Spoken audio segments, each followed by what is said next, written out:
I am vengeance. Yeah! I am Batman! Yeah!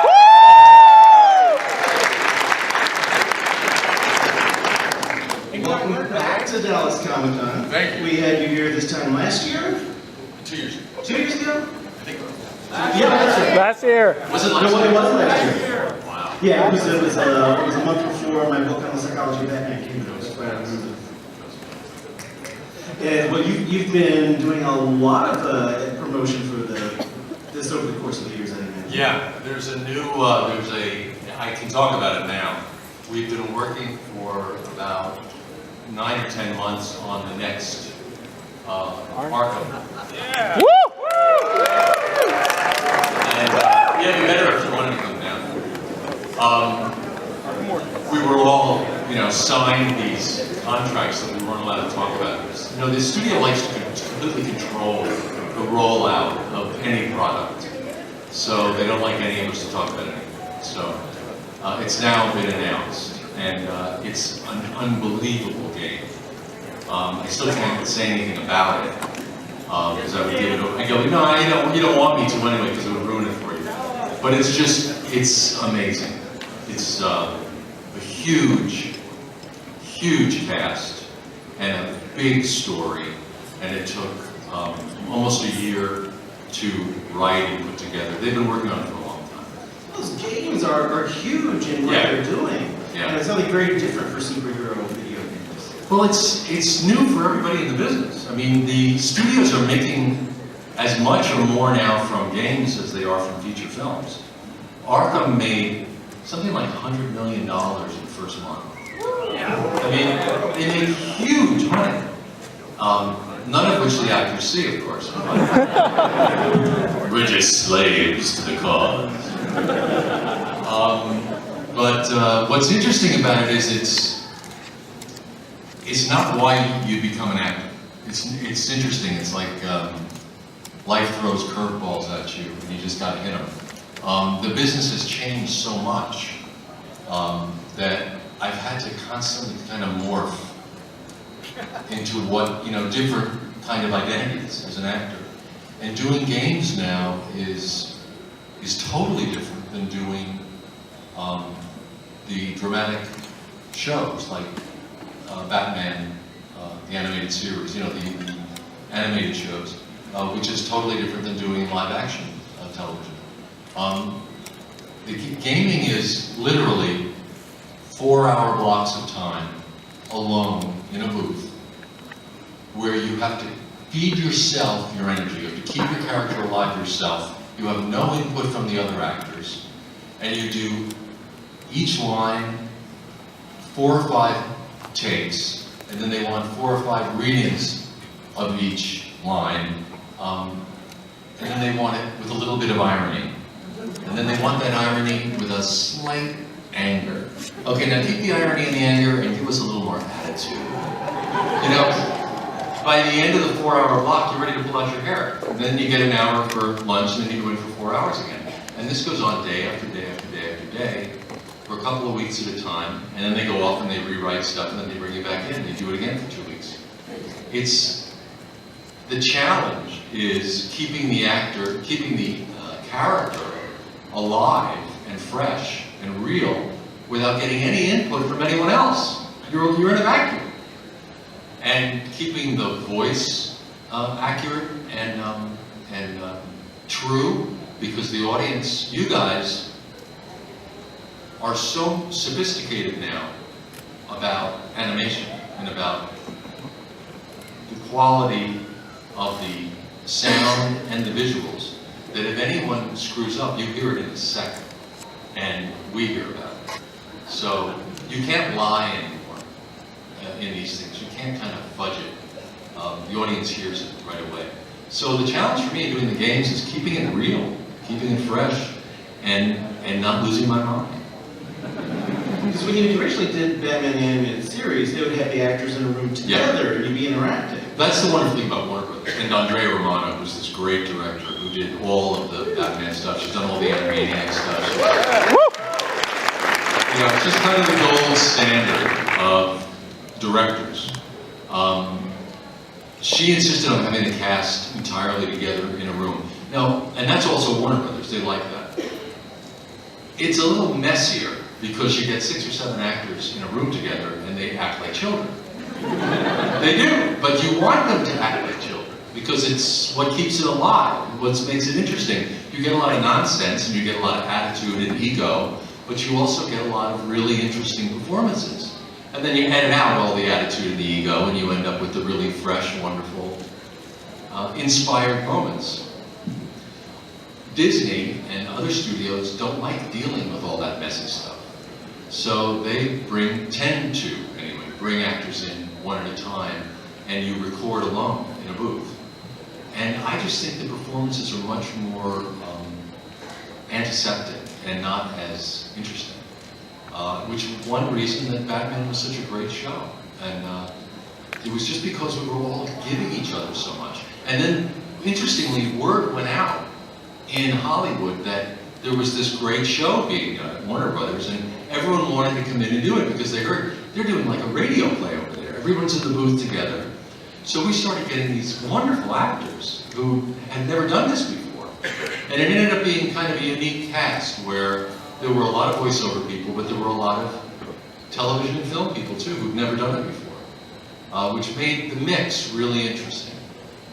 And you had done a number of those before you ever saw what the show really looked like, right? Well, that was interesting because we did it for about 6 months. We started recording in 91. 1991. Some of you weren't even born then. And it started airing on Fox in prime time in 92. And so when you do the animation, especially when it was hand painted, which this was, now it's computer generated. Originally this show was one of the last of the hand painted shows. It would take 6 months. They'd send you do the recordings first, which a lot of people don't realize. And then the recordings are sent off to the artists.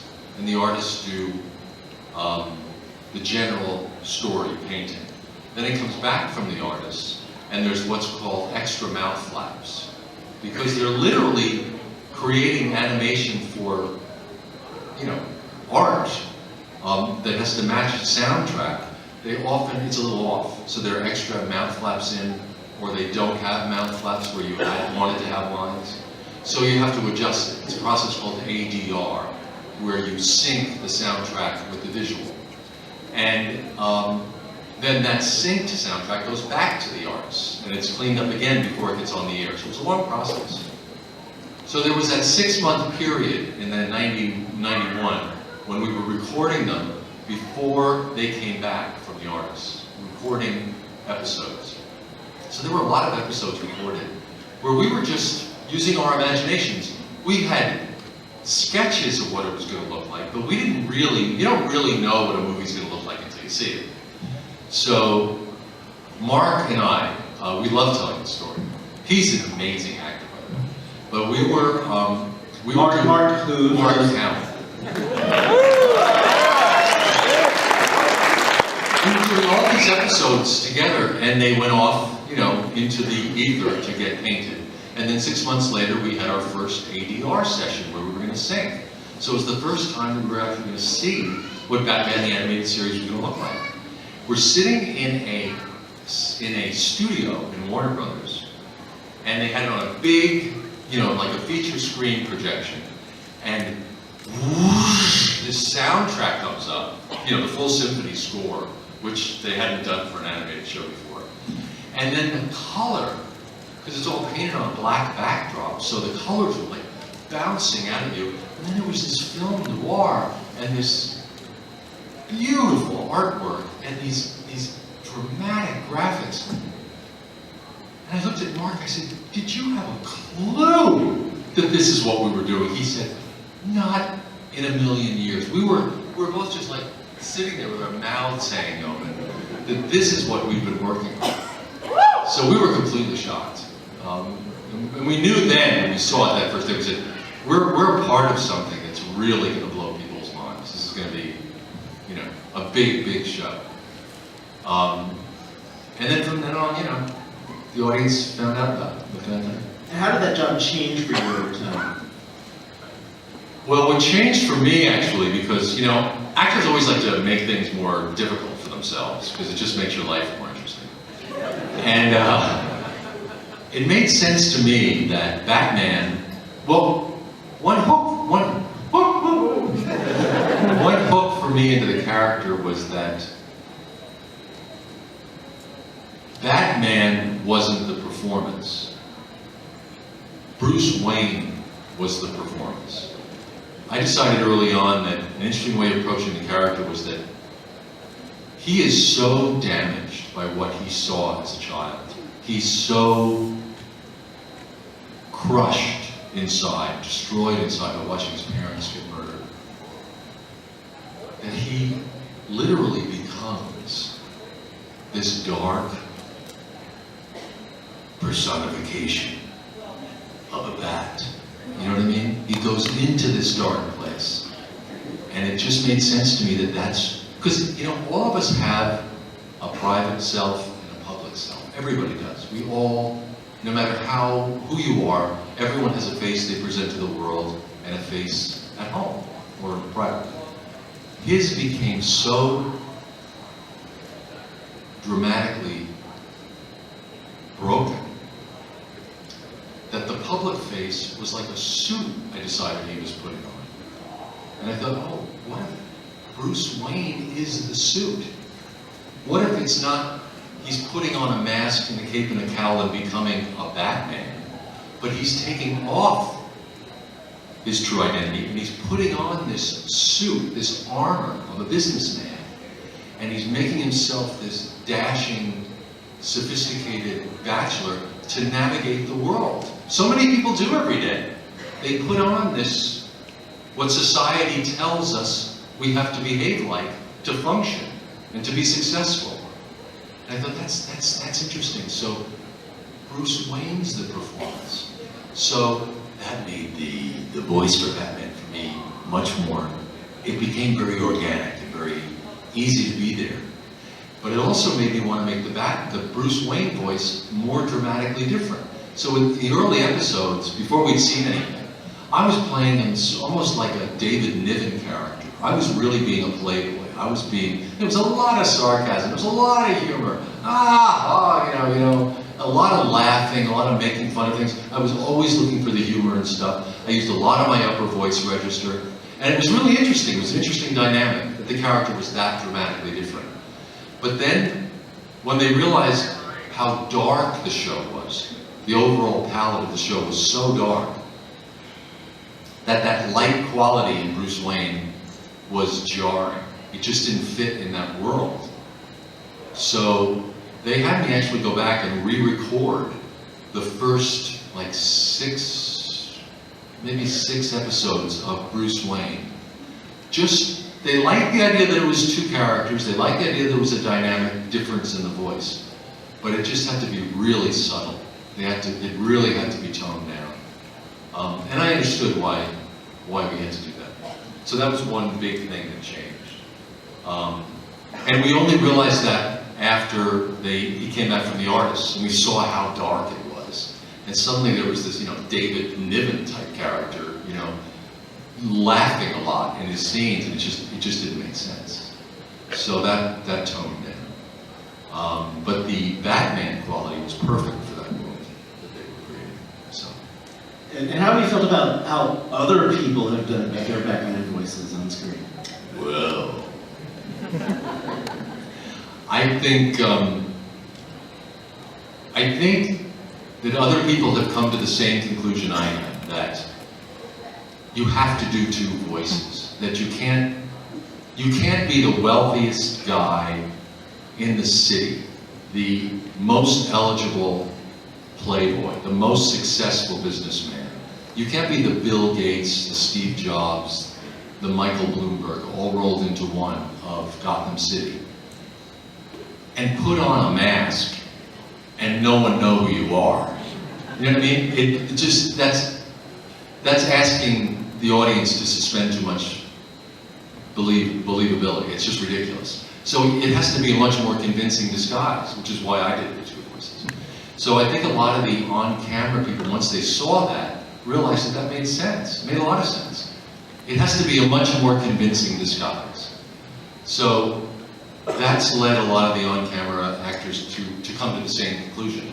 Unfortunately, I think a lot of them have just kind of imitated the cartoon voice for Batman, which is a mistake, because it sounds like they're imitating the cartoon voice. And I think it's a lot of the problem a lot of the audience has with that. It sounds like, wait a minute, that's Batman from the cartoon. That's, you know, and that's what I think is jarring for a lot of people, because there's a lot of criticism of the live-action Batman, how it doesn't work as well, the two voices. But I think it's just because they haven't managed to come up with their own two voices. All right, well, I see a whole lot of people eager to ask you a few questions. Started over there last time. I'll start there this time. We'll go back and forth between the two. Please, if you have more than one question, please go ask him. Where are you signing? Where are you signing while you're here? I signed. I already finished for today. I'll be here all day tomorrow. Okay. Because if you have more than one question, please go ask them at his table. We've got a lot of people. We want them to have their turns too. So just one question per person, please. All right, over here. Awesome, thank you. I just want to say you are probably, out of all of the Batmans, the most inspirational to me. Thank you so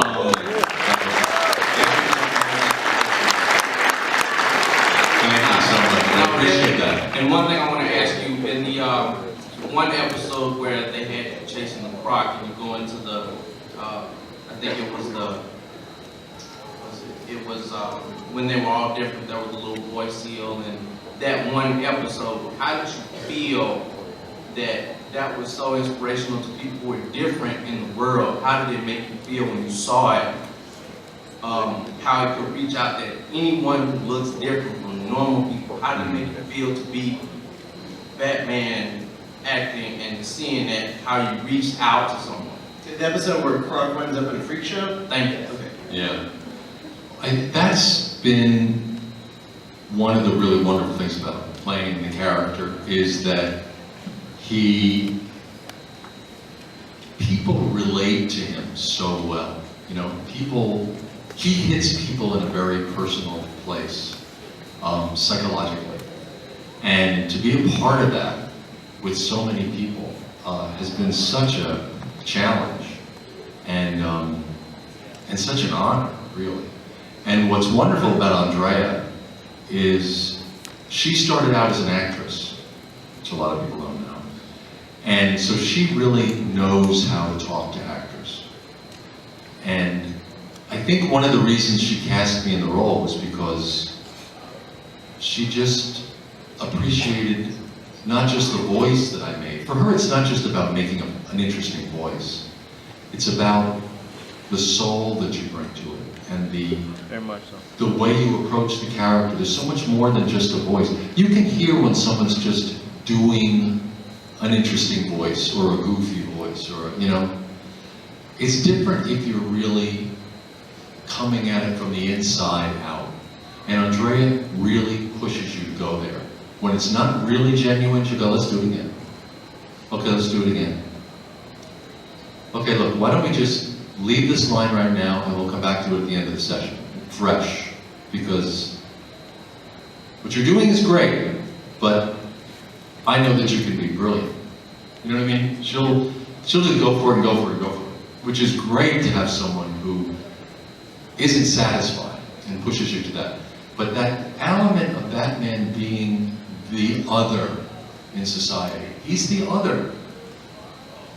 That's what people relate to so much with him, because all of us have some of the other in us. There's something in everyone that we think is ugly, that we think is weird, that we think doesn't quite fit in. Do you remember what it was like being a teenager? My God. Yes. Everything felt awful. Yes. And what's interesting is when you look at even the most successful, handsome, beautiful people around, they feel the same way. There's something in them that drives them crazy that they can't stand.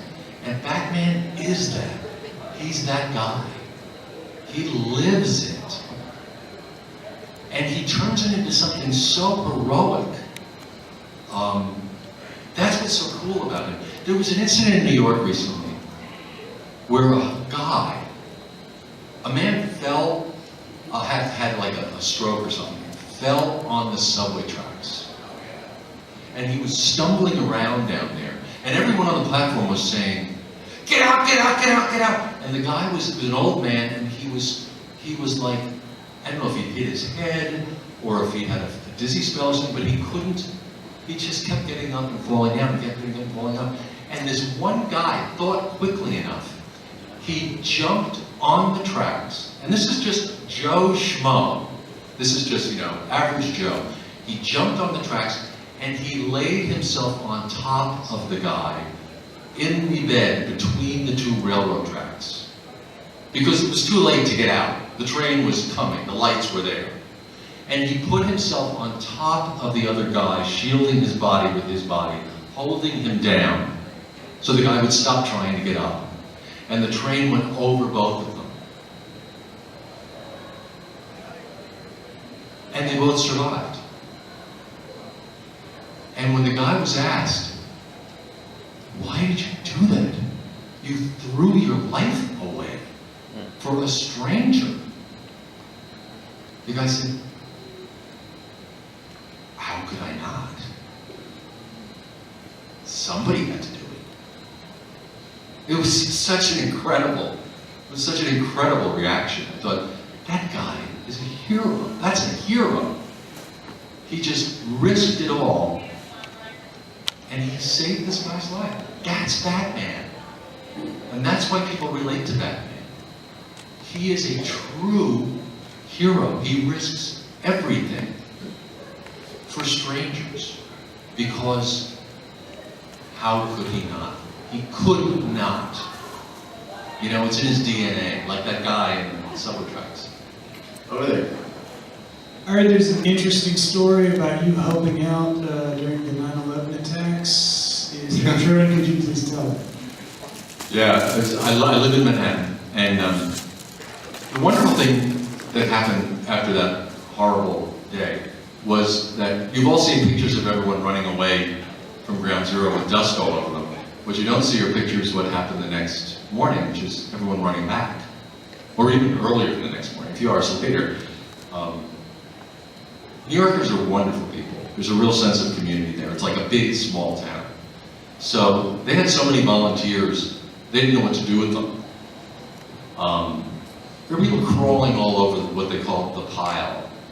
And so by the time I went down, they were organizing people at the Javits Center, which is a conference center on the west side of Manhattan, and busing them downtown. There were so many people.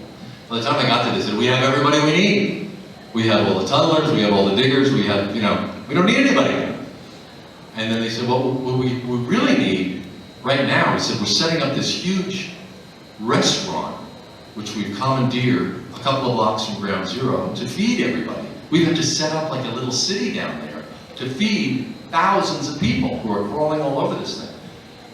What we need are people with restaurant experience. Do you have any restaurant experience?" I said, "I'm an actor." "Of course I have restaurant experience."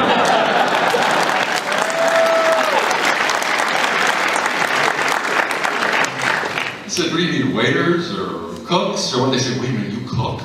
I said, "Yeah, I worked in a kitchen when I was in Juilliard." They said, "Well, we need you, are you free?" I said, "Yeah." They said, "No, I mean now. Are you free now? We need you tonight on a night shift." I said, "Yeah, sure." So I went down and I joined this group working in a place called Nino's, which doesn't exist anymore, unfortunately, because a lot of restaurants downtown had to close after that because there was no business for a year. But Nino's was commandeered. It was this huge room like this, a big Italian family-style restaurant on Canal Street. And they were bringing people from the pit in vans to this restaurant to have breakfast, lunch, and dinner. This kitchen was running 24 hours a day, and there were shifts, morning shifts and night shifts. So I did the night shift. So you get there at 6, you prep the evening, you cook the meal. It would be served about 8. 9:30, everyone would start, bussing the tables, cleaning up. By midnight, you'd have cleaned up the kitchen, and then you'd set up for the breakfast. You'd prep the breakfast to leave for the next day crew. And then we would leave at 6 a.m. with the morning, everything ready for the, in the refrigerators for the breakfast and the lunch crew. So it was like what we call, the night shift. And it was really warm that September. And so these nights were very kind of sultry. And it's Lower Manhattan. There was nobody else down there. It had all been evacuated. There were these huge, work lights set up on the pile that would glow above the buildings. And you'd hear these generators going all the time. And in the midst of this, there was this kind of low rumble of people. You never heard much talking. There was certainly never any laughter. This went on, this was like the week after, the first week right after. And there was still this horrible smell of sulfur in the air. And it was just, everyone was banding together, but at the same time there was this very deep sadness because there were no survivors and everyone knew there were no survivors. And one of the other cooks, we're cooking away one night, one of the other things, he goes, so my day job is I'm an architect. He says, what's your day job? And I said, well, I'm an actor. He said, you ever use some specific kind of acting? I said, well, actually I do voices. He said, I knew it! I knew it! You're Kevin Conroy. You're Batman. This is like at ground zero. I said, how did you know that? He said, everybody knows who's Batman.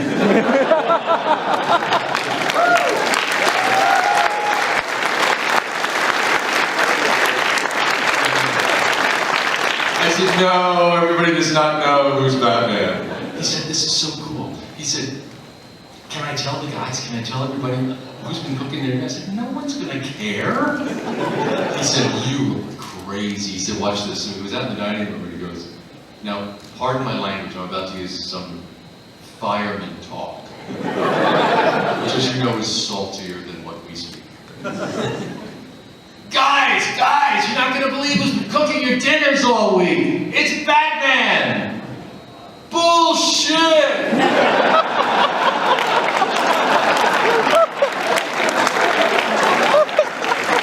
That's all we heard. And then, make him prove it. So I go, no, this is too good. So I'm back in the kitchen, I go, I am vengeance, I am the night, I am Batman! Silence. And then this lone voice in the back of the audience goes, holy fuck!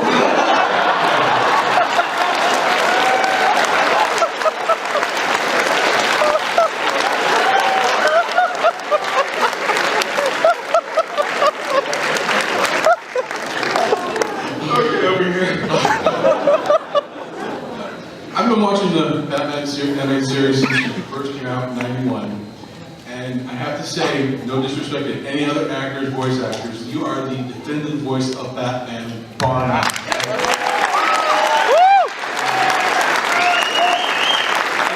Whenever I read a comic book of Batman, your voice is in my head. I like to brainwash them young. Enslave them for the rest of their lives. Yes, Master. Then my question is when you start doing the voice of Batman, not Bruce Wayne voice, you have to get to a certain mindset for doing it. Like particularly when you did the movie for Under the Red Hood and deal with Jason Todd. You have to get a mindset for it all. Well, yeah, I mean, I really try to approach it from the inside out, rather than just doing a dark voice. Which really has been helpful, because there have been some episodes, Batman doesn't, he's the strong silent type. There are a lot of episodes where I don't really say a lot, but there are some where I say a great deal. And to use that voice, to sort of cramp down the vocal cords like that for a whole episode, you could lose your voice. So I found that by really coming at it from the inside, it's made me support, just from a purely technical point of view, support the sound better. But also to keep the sound genuine, to keep it, not just a funny voice. I've always come at it from the inside out. Does that answer your question? Basically, thank you. Hi. It's already been said a couple of times, but yeah, you pretty much are the most iconic voice actor ever, as far as I can think of. I'll ask you my other question, Ross, since we're keeping it to one. But what I want to know, I've been wanting to know for a while, some friends of mine as well. Will there ever be a real honest to form attempt at the killing joke? The killing. The killing joke. The Killing Joke is a graphic novel by Alan Moore in which the Joker paralyzes Barbara Gordon and really tries to make some horrible points to push Commissioner Gordon and Batman over the brink. That's the one that guy's holding. So it's one of the grittiest Batman stories. It's one of the ones that a lot of Batman fans, a lot of comic fans have always wanted to see, and a lot of people just thought over the years it just may not happen because of its content. Just wondering, and over your years, I wonder. I mean, we really pushed the envelope with the TV show in terms of violence. Batman doesn't kill anybody. No. Ever. And even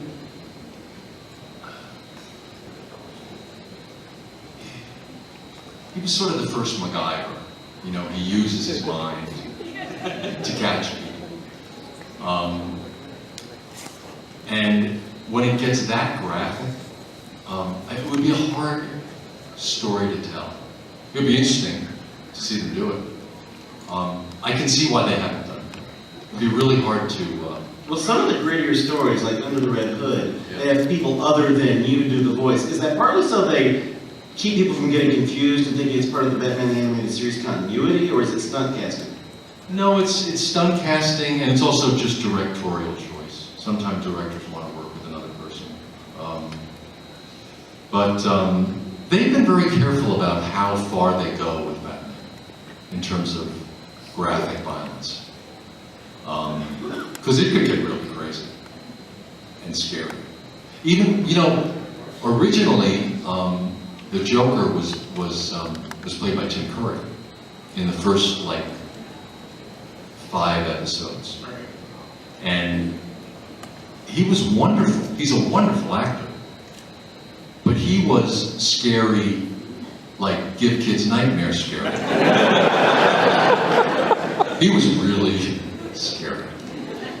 And then when they told me they were replacing him with Mark Hamill, I thought, why? He's phenomenal. And then Mark came in and he was scary, fun scary. And I realized, oh, this is totally different. This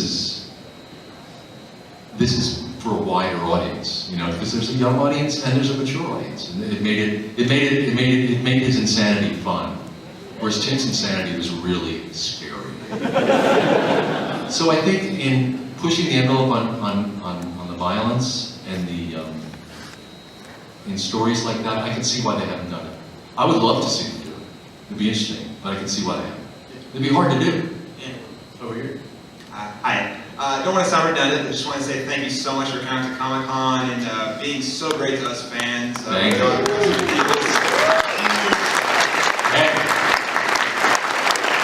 Actors wouldn't have jobs if it wasn't for the fans, you know. I never forget that. Awesome, thank you. If you had to pick like either a favorite episode or a favorite moment from any of the series or video games you've done, what would be probably like one of your top picks, you think? Well, one I really, there have been so many. I mean, but one I enjoyed as an actor was Perchance to Dream, which is just a beautiful, beautiful episode. And from an actor's point of view, it was so much fun because I was Bruce Wayne, I was Batman, then I was old Bruce Wayne, senior, and then I was young Bruce Wayne, and then I was Batman drugged. So there were 5 voices that all had to be believably related, but distinct enough so they were believably different people. That was just so much fun to do. And playing scenes with yourself, I mean, my God. You know, it's an actor's dream. Definitely a top-notch episode, thank you. Yeah. Okay. Is there any Batman story out there that you hope gets done, that you want to voice? Well, I think I hope they bring it. I hope they do more of them. But to be honest, the reason that Bruce Timm stopped writing it is because they felt like they covered everything. They just mined everything they could out of it, and he was just kind of burning out. I hope that he comes up with some new ideas and wants to do it again. The studio wanted it, the audience wanted it, the actors wanted it, everyone wanted it. The only reason it stopped was really because the creators felt they needed to get away from it. They couldn't come up with anything else. And you've seen shows like that where they just start getting desperate, you know, creating sort of stupid situations just because they got to come up with something that week. And they didn't want to get into that scene. So I really hope that they do it again, that Bruce does it again. But there's no plans right now to. Thank you. Sure. All right, well, it's well established. You are the Batman. And everybody flips out when you're not the Batman. And Appropriately enough. Appropriately. That's true. You beat the crap out of them if they didn't, right? But the reality is that, like the Arkham game, the first one, the only thing that was the stamp of quality to me about it, going in, was knowing your voice was in it. And so I knew it was going to be quality. I knew it was going to be authentic. I knew it was coming with that mindset. Because you represent Batman, not just an actor, how much sway do you have? Could you say, hey, I want to see Arkham Beyond. Let's do Terry McGinnis and old Bruce Wayne as a game. You know, what kind of leverage do you have because of your relationship with the fans? You obviously don't know how Hollywood works. Do you know how much power actors have in Hollywood? Zero. Really zero. Unless you're an actor-producer. It's incredible. Doesn't matter how big the actor is or how big the star is. Unless they're a producer, they have virtually no say. So then what do You can try and sway people, you can plant ideas, and I have. I've said, you know, isn't it time to do, you know? But no. What's interesting is that, and you probably aware of this, everyone thinks that actors have the big egos because they're the ones you see. Actors' egos are nothing compared to directors' egos and producers' egos. These people think they run the world because they do. I mean, you're dealing with huge egos in that industry on every level, and the actors are just the most apparent ones, and in many ways, sort of the least effective ones because their voice means the least. So, unfortunately, I have no input at all in what gets done. The most flattering thing for me was when they started trusting me enough during recordings to let me rewrite stuff, because they said, oh, we can't think of what he would say. Oh, come on, Kevin, you know what he'd say, just say it. You know, come up with something. What would you say? And so I just kind of improvised something, and I thought, wow, they trust me that much, this is great. But no. We don't have a lot of input. So I can say we could probably do a Kickstarter, guys. It's really refreshing to see somebody so passionate up here. I'm sure everybody loves it, you know. And for Batman, your Batman in particular, I just can't wait to someday show my kids that. But for right now, we're going to go back to some the saltier talk. What's the silliest thing you've ever had to say as Batman, and would you mind sharing it with us? Oh boy. You know I'm blank, but you're right, there have been some really silly lines. But when they write them, they know that they're silly. And they do them on purpose, because they just want to hear it in Batman's voice. Gee, I like that party dress. You know, I mean, something just so stupid. And they'll do it on purpose, and I can see Bruce just breaking up in the movie. You know, well, we got him to say it, I can't think of any right now. But you're right, they do that to you. What? Oh, Captain Sunshine. That was a funny thing. That was a funny story.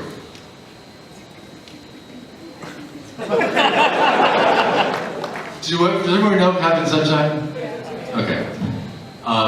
It's recorded in New York, and anything done in New York is edgier. It's just because it's not part of Hollywood. They just tend to get away with more. The artists tend to be a little more gritty. And I got this call to do this voice for this character, and I had been in LA, and I had just flown back to New York. They said they're recording, tomorrow, down in, I think it was in Chelsea. It was downtown anyway, and in a studio I wasn't familiar with. And they said, it's this show, Venture Brothers, and it's this captain. It's the Batman voice. Would you do the Batman voice? And I said, oh, sure, cool. I'll do it. Yeah, sure. Okay, they're going to email you the script. And they emailed me the script, and I thought, oh, I have to look at the script. It's tomorrow. I'm tired. I just got in. I'll just go half an hour early tomorrow, and I'll read the script when I get there.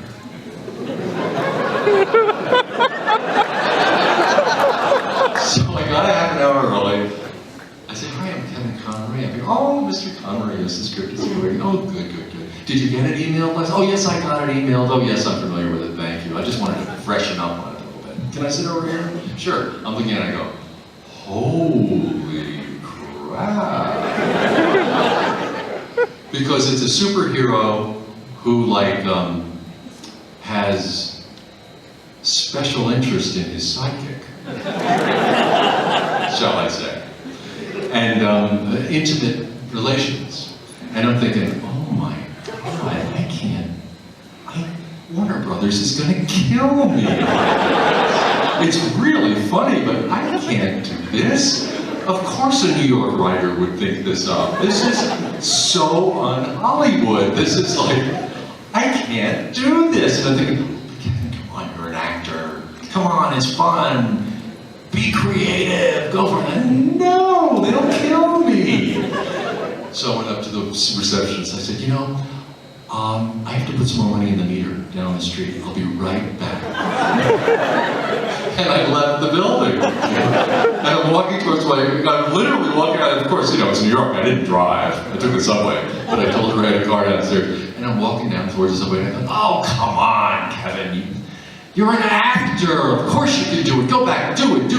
Just take the chance. It'll be fun. So I turned around. I'm walking back to the place. And I got to the door. And I thought, am I crazy? I can't do this. Warner Brothers is going to fire me. They'll kill me. They'll never work with me again. I can't afford to do it. So I go back towards the subway. I get towards the subway and I thought, damn it, you've got to take a chance. You've got to do it. Be true to yourself as an actor. So I go back to the place and I get to the door and I think, oh, I can't do it. So I was back and forth.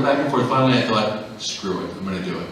I go up, I get out of the elevator, the door's open, and the two producers are standing there by the receptionist desk, and one of them says to the other one, you owe me $20.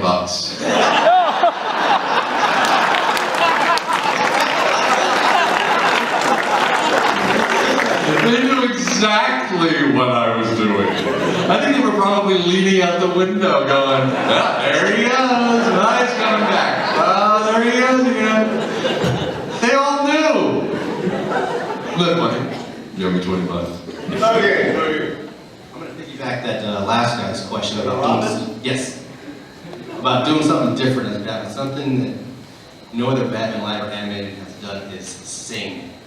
And you sung Am I Blue? How in the world? Was that fun? That was awesome. Obviously, I'm asking the questions. Am I blue? It was fun. Andrea knows that I like to sing. And I used to sing in New York. And so she had them put it in. It was done, they put that in for me because they thought it would be fun. They knew they could always cut it out if it didn't work. And there was a real question as to whether they would use it. Because they thought, Batman singing? Is the audience really going to go for this? And they decided to leave it in, and it ended up becoming kind of an iconic scene. The audience loved it. Because it was so weird. Thank you very much. Sure. Okay, somebody asking you singing now. I'm warmed up. We only have a couple minutes left. Yes, I'm sure we all have our own opinions on this, and as a Bat fan, I have my opinion, but as the Batman, who is is your favorite Batman villain? Well, I mean, other than the Joker, All right, I'll put the Joker then. because he's in a class by himself. Yeah. He's pretty amazing. I think, gosh, other than the Joker, they're all interesting. I was going to say, you know, the sexuality of, I always thought there should be a coffee table book, The Breasts of Batman.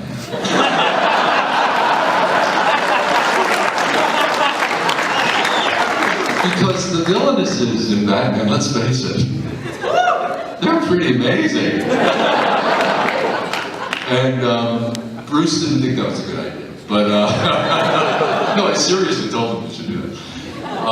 I think Harley Quinn and Poison Ivy, Selena Kyle. I mean, the female villains on Batman are amazing because there's this whole sexual tension that is just so interesting. And the whole good girl, bad girl thing, you know, it's just so, it gets so complicated that those are fun characters. And they get really good actors to do it. Thank you very much. Sure. Is there anything in here after this? Nope. They haven't given me the 5-minute thing, even though we're supposed to have, we're not supposed to call time now, but we're gonna go 2 more questions. The people who are at the mics right now, and then the rest of you, I'm sorry. Sorry, guys. This table, over here. I just want to start off by saying you're my favorite Batman ever. Thank you, thank you. I just wanted to know if there's a particular person you like working with better in the booth, or just what was your... Mark is really an inspiring guy to work with, and a very generous actor to work with. But to be honest, Andrea, part of what makes her so great is that she was an actor, and she knows how to talk to actors, and she really works well with you. The other thing that makes her so great is she has great taste in people. She does not hire jerks. And, you know, Hollywood is like any other business. There are a lot of jerks. There are a lot of wonderful people, there are a lot of talented people, and there are a lot of not so wonderful people, and not so talented people. So you can get stuck with some real, you know, jerks. And on our show, there haven't been any. Literally. In 22 years, I can't think of anyone that I really haven't liked working with, because she really hires great people. There was one person once, who shall remain nameless, who famously, and it's someone you know, who famously kept us waiting for like an hour and a half. Finally, we just recorded the show without him. And when I'm going to very carefully not use a gender-specific pronoun. When they finally appeared, we had already recorded the show, and they were going to have to be recorded on their own. They said, I'm sorry, I just couldn't get out of the house this morning. Really? We all have mornings like that, but we get out of the house. You know, it was just, that was a real kind of, that was a bad one. That was the only one I can think of that was a problem. No, they've all been interesting. Wonderful actors. Thank you. Sure. Last question, and then I'm going to give Kevin a present. No! Whether you want it or not. This may be a little bit of a silly question, That's okay. but I'm glad you had brought up your previous singing career. I was watching Batman Beyond recently, and one of my favorite episodes is where Bruce is taken to see a kind of Broadway performance of Oh, right. tribute to him, and you're the one who's actually singing as the actor playing Batman. Isn't that fun? So I wondered, whose idea was that? Was that your idea? No, or? it was Andrea's idea. Isn't that good? Wasn't that fun? I thought it was fun. But the voice of the actor on stage of a Broadway show was me. It's what I wanted to give you. I don't know where I would be now if it weren't for the series you did. If it hadn't been for Batman the Animated Series, showing the world we can have a lot of Batman stories, serious Batman stories. Not just what you're seeing on the big screen, because they can't do the small stories and the many different characters. I doubt I would have gotten to write a book on the psychology of Batman. Like Batman and Psychology, A Dark and Stormy Nights, my book, it's done really well. I don't think it would exist if it hadn't been for the series that you did. And what you brought to the character defined it for all of us. And so, I don't know if you want it or not, but I want to give you a copy signed to the true Batman. You are the knight.